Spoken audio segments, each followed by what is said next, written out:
Yo, what's going on? So, on my way to the store, did pretty good last night. Oh yeah, good news. That bike was returned. It was marked as returned 16 minutes. The trip was actually 22 minutes, but as long as they didn't charge my mother's credit card, I don't really care. I hope that doesn't happen again. Cause they see on my record, I bring it back on time. Cause there was a bike just stranded somewhere. But like I said, I thanked her for letting me use her credit card because I'm making money. We spend $20 a month for that account, and I'm making $100 a day. That's why I need that account to remain active, just till I get the car and my dad and I are squared off. But I'm gonna go listen to a sermon. It takes time to condition yourself to do something every day. My mom is a Seventh-day Adventist Christian. We don't get into religious debates, but she understands my stance on religion. I feel that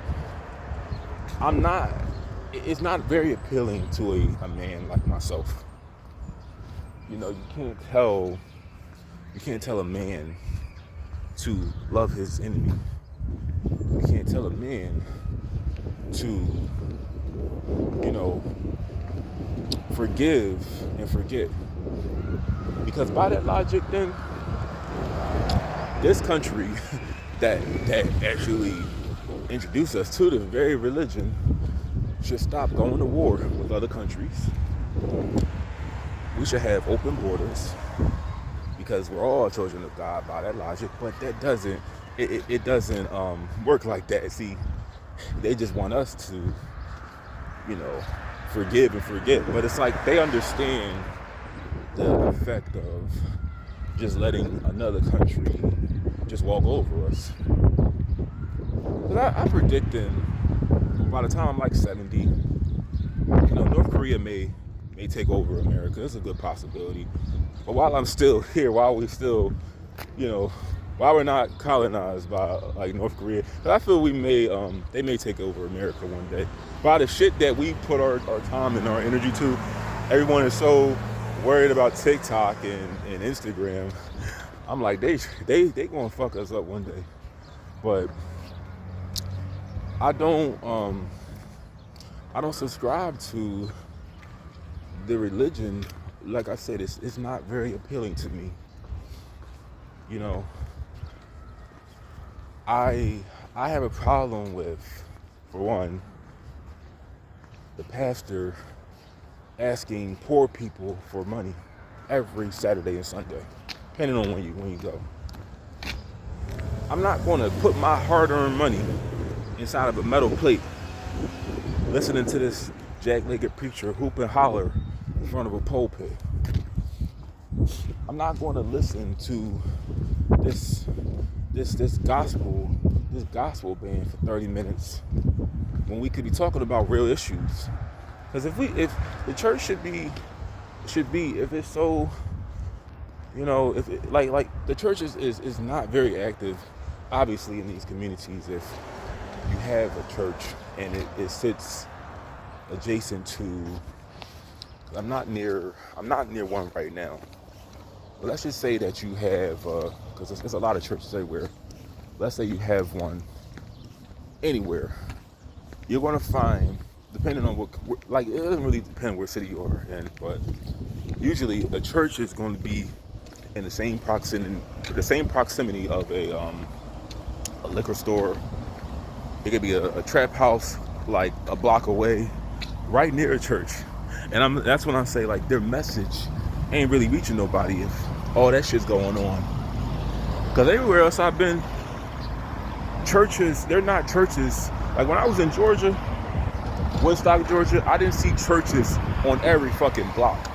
There was probably one big church. But not that I went there. Not that I thought it was worth my time. Because it's like the message, the Christian message, is something I can't really get down with. But I was telling y'all in the last video that I would feel more protected in a society like that. Because you got some very wicked Christians, you do. you have some hypocritical Christians. But overall, most do live by that religion that they value so much. And I would feel a little more protected because, like I said, I'm getting older now. And the most I want to do is associate myself with people that I feel aren't going to do some dirty shit. But I'm gonna try to find like a pastor on YouTube. Like I said, I'm not gonna go in person because, like I said, I'd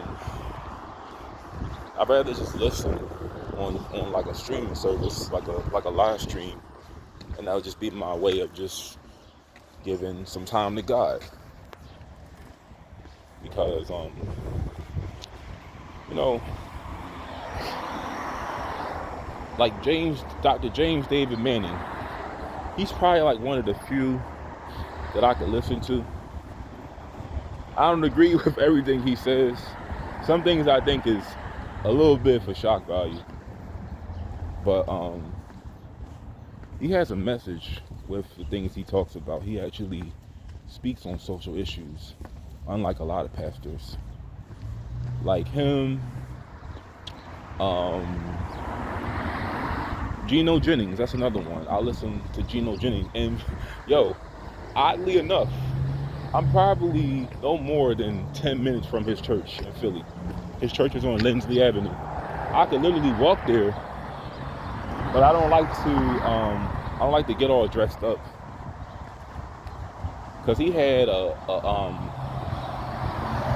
he used to have like this, it was like a show, since it's in Philly. If it was on Channel 9, when I had a cable box, when I had Comcast, like it's probably not around now, but it was this, they would do like public access, right? Public access TV. And they would stream like his service on Channel 9. And they were talking about guys that came home from prison when they when they stopped allowing I forgot what it was, but if you were a juvenile and you committed a crime like a murder, and they stopped the whole juvenile life. I don't know if that was done like nationwide or certain states, but there were like 4 guys that came home from prison after they were incarcerated. Like it was a 12-year-old. So a 12-year-old from 1995 committed a murder. He got life. It was a guy that committed a murder when he was 16. He got life, and they shared their testimony. See, they don't really do that. The church my mom goes to, they wouldn't do something like that. But I want to listen. I just want to listen to somebody who can guide me to just the right things to do. Like how to be a better man. That's what I'm aiming for. You know, like I said, I don't want to listen to somebody that just want to talk a bunch of nothing. Because I tell you, man, them pastors, you could sit in there for hours and they ain't really talking about anything. I think they know that too. As long as you pay them tithes and you make sure, he has his car, you don't park in his parking spot, and you support his lifestyle, I don't think he gives a damn about the community, the very community that he preaches in. Well, I'm about to go to this store. I'm gonna figure out what I'm gonna do this weekend with like service. And y'all be safe.